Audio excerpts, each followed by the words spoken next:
नमस्ते प्यारे दोस्तों, आप सभी का हमारे चैनल पर स्वागत है। आज हम आपको 70 और 80 के दशक में अपनी सिंपल ब्यूटी से लोगों का दिल जीतने वाली एक्ट्रेस मौसमी चटर्जी के बारे में बताएंगे।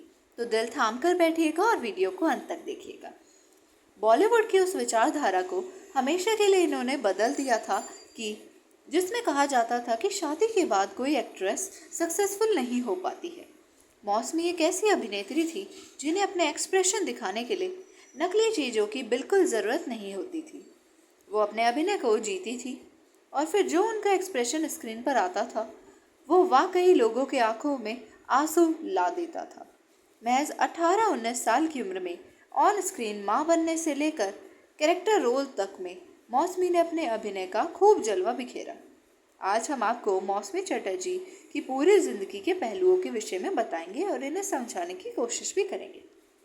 26 अप्रैल 1955 को कोलकाता में जन्मी मौसमी का असली नाम इंदिरा चटर्जी है और यह नाम एक्ट्रेस की बहन ने उन्हें दिया था। उनके पिता एक फौजी थे और उनकी माँ एक हाउसवाइफ थी। मौसमी बचपन से ही एक्टिंग की दीवानी हुआ करती थी। वो हमेशा से एक बेहतरीन एक्ट्रेस बनना चाहती थी और वो बनी भी। मौसमी कोलकाता में जहाँ रहती थी वहाँ कई फिल्म स्टूडियोज थे। एक दिन मौसमी वहाँ से गुजर ही रही थी, तभी मौसमी पर उन दिनों के मशहूर फिल्म मेकर तरुण मजूमदार की नज़र पड़ गई और उन्होंने उसी वक्त मौसमी को अपनी बंगाली फिल्म बालिका वधू के लिए चुन लिया। मौसमी जो बचपन से ही फिल्मों में काम करना चाह रही थी, आखिरकार उनका वह सपना 1967 में बालिका वधू से पूरा हो ही गया।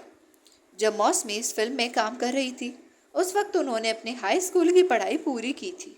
उनकी इस फिल्म में मौसमी के लाजवाब अभिनय ने लोगों को अपना कायल बना दिया था।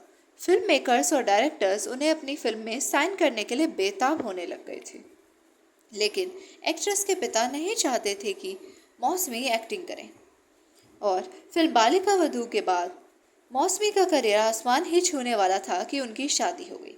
एक इंटरव्यू में मौसमी ने कहा था, बालिका वधू के बाद मेरे पास बंगाली फिल्मों की बाढ़ आ गई थी, लेकिन मैं अपनी पढ़ाई पूरी करना चाहती थी। हालांकि फिल्में मेरे भाग्य में थी। जब मैं 10वीं कक्षा में थी तब मेरी चाची डेथ बेड पर थी और वो चाहती थी कि वो मुझे शादीशुदा देखे, इसलिए उनकी इच्छा को पूरी करने के लिए मैंने शादी कर ली। उस वक्त मौसमी मुश्किल से 15 साल की हुई होंगी। मौसमी चटर्जी का रिश्ता उनके पिता ने अपने पड़ोसी हेमंत कुमार के बेटे व उस वक्त मशहूर संगीतकार जयंत मुखर्जी के साथ तय कर दिया।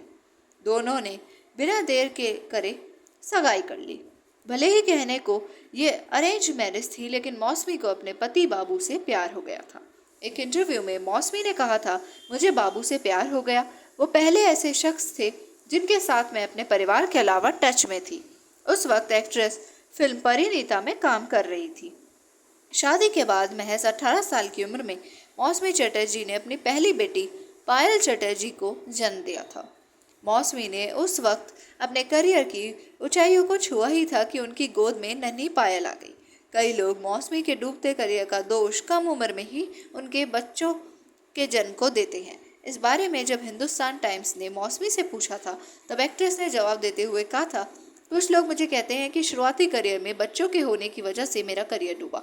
ये मेरा करियर मिस्टेक था, लेकिन मैं ये नहीं मानती हूँ। और मौसमी की 2 बेटियां हुई जिनका नाम पायल, जिनका साल 2019 में देहांत हो गया, और मेघा है। धन्यवाद आप सभी का।